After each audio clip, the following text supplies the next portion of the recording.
La Chine continue à tester son futur système de crédit social, une notation au faux air de Black Mirror qui doit être généralisée en 2020. Les géants du web chinois ont plusieurs fois été soupçonnés de laisser Pékin s'immiscer dans leur plateforme pour mieux observer les données des utilisateurs. Mais cette fois-ci, c'est une application tierce sur WeChat qui crée l'émoi. Guillaume, vous êtes avec nous en plateau. On part tout de suite dans la province de Hebei avec vous dans le nord de la Chine, puisque justement, les utilisateurs de WeChat peuvent géolocaliser qui a payé ses dettes ou pas.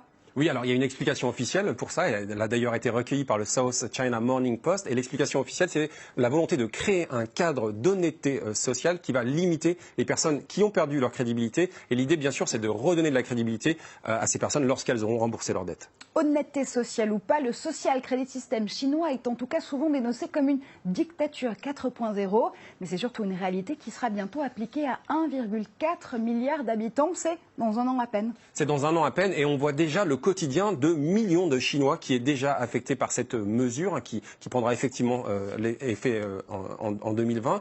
Il y a plus de 9 millions de personnes, a chiffré Business Insider, qui ont eu du mal à réserver le billet d'avion qu'ils voulaient. Mais l'imagination est sans limite. On a même ralenti la connexion à Internet. On a même empêché des personnes de garder un chien comme ils le voulaient jusqu'ici parce qu'ils le gardaient moins. On va également mettre sur liste d'attente de certains hôtels, un hôtel 5 étoiles par exemple le Beijing Hotel, les personnes qui ont une mauvaise note. Et puis inversement, les personnes qui ont une bonne note, elles vont être récompensées.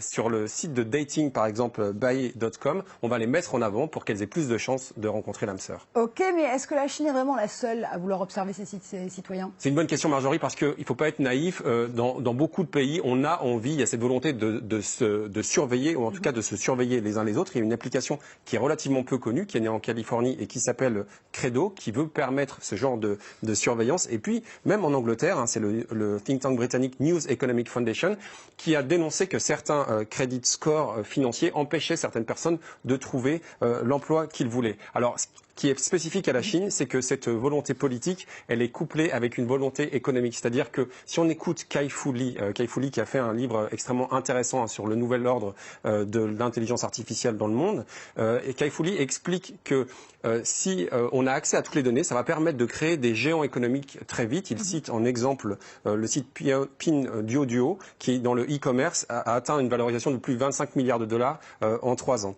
En fait, la véritable crainte, c'est de savoir si ce système de crédit social chinois ne va pas aller au-delà de la Chine. On sait que la Chine est très en avance en termes de technologie, en termes de normes technologiques sur la 5G par exemple. Pour l'instant, les autorités chinoises se démentent toute envie d'impérialisme de surveillance. George Orwell, si tu nous écoutes. Ça ressemble à de la science-fiction, mais c'est bien une réalité pour des millions de Chinois. Depuis le 1er mai dernier, Pékin expérimente un système de notation censé distinguer les bons citoyens des mauvais. S'occuper de ses parents, rembourser ses crédits, bon point. Critiquer le gouvernement, griller un feu rouge, mauvais point. Antoine Védéier et Charlie Wang se sont rendus dans l'une des villes laboratoires de ce Big Brother grandeur nature. C'est notre focus aujourd'hui. Imaginez une société dans laquelle tout ce que vous faites, ce que vous dites ou ce que vous achetez est contrôlé et évalué par les autorités. Ce n'est pas de la science-fiction. En Chine, c'est une réalité. Dans le pays, désormais, les citoyens sont notés. C'est ce que le Parti communiste chinois appelle le crédit social. Voici notre tableau des modèles d'excellence. Moi, je suis le deuxième.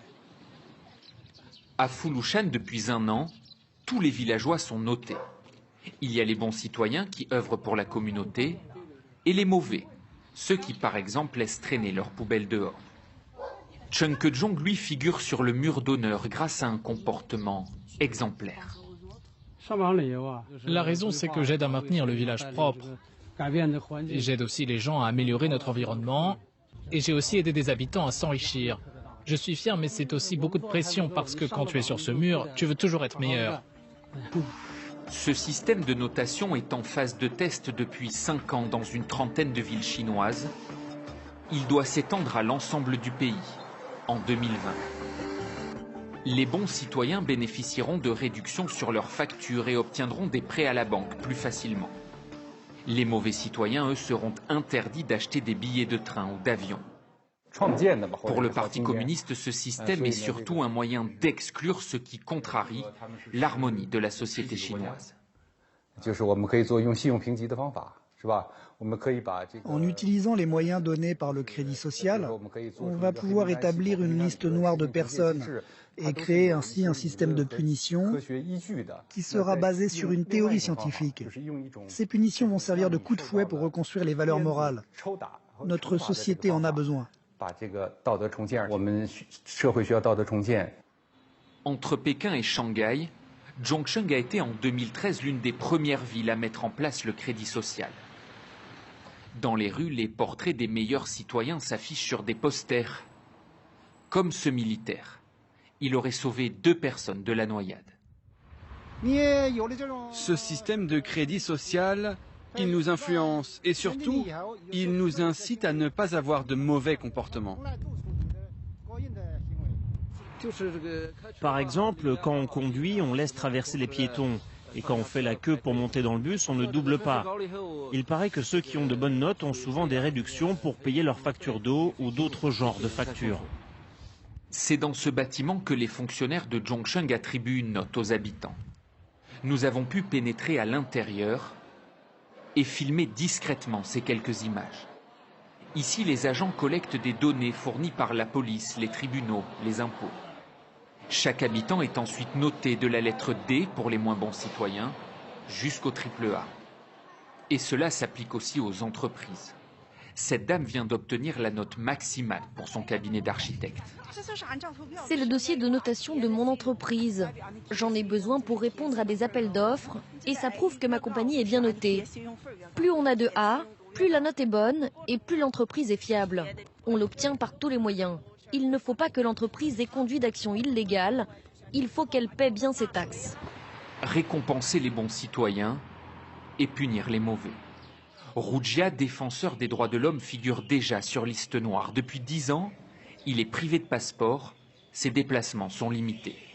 Pour lui, aucun doute, ce crédit social va permettre aux autorités de sanctionner encore plus facilement ceux qui ne prêtent pas allégeance au parti. En Chine, les gens qui vont perdre le plus de crédit sont ceux qui ne sont pas d'accord avec le Parti communiste. Il ne faut pas critiquer la société ni le système actuel. Et il ne faut pas non plus dire du mal des hautes sphères du pouvoir et du dictateur. En fait, cette harmonie sociale voulue par le PC, soi-disant pour maintenir la stabilité de la société, sert uniquement à garantir le monopole de son pouvoir. Pour la population chinoise, déjà scrutée par 170 millions de caméras de surveillance à travers tout le pays, ce crédit social laisse planer le spectre d'un nouveau recul des libertés. Avec ce message embarrassant.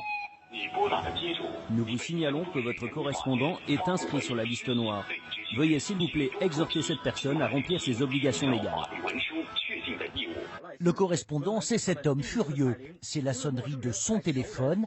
Elle lui a été imposée par l'opérateur et le tribunal. Il doit 2 600 € à un client. Je suis un homme d'affaires, j'ai beaucoup de clients. Et quand ils m'appellent, ils entendent ce message. Comment est-ce que je peux continuer à travailler avec eux? Pas de quartier pour ces citoyens endettés de cette ville. On les appelle les laolai, les mauvais payeurs. C'est une alerte pour que les laolai ne puissent plus escroquer d'autres gens. Ici, la méthode d'humiliation par téléphone existe depuis 2017. Mais dans cette autre ville, les mauvais payeurs se retrouvent par exemple dans ce cinéma en haut de l'affiche, avec nom, adresse et les sommes d'argent qu'ils doivent. C'est une question de principe. Il faut les dénoncer, ces gens-là.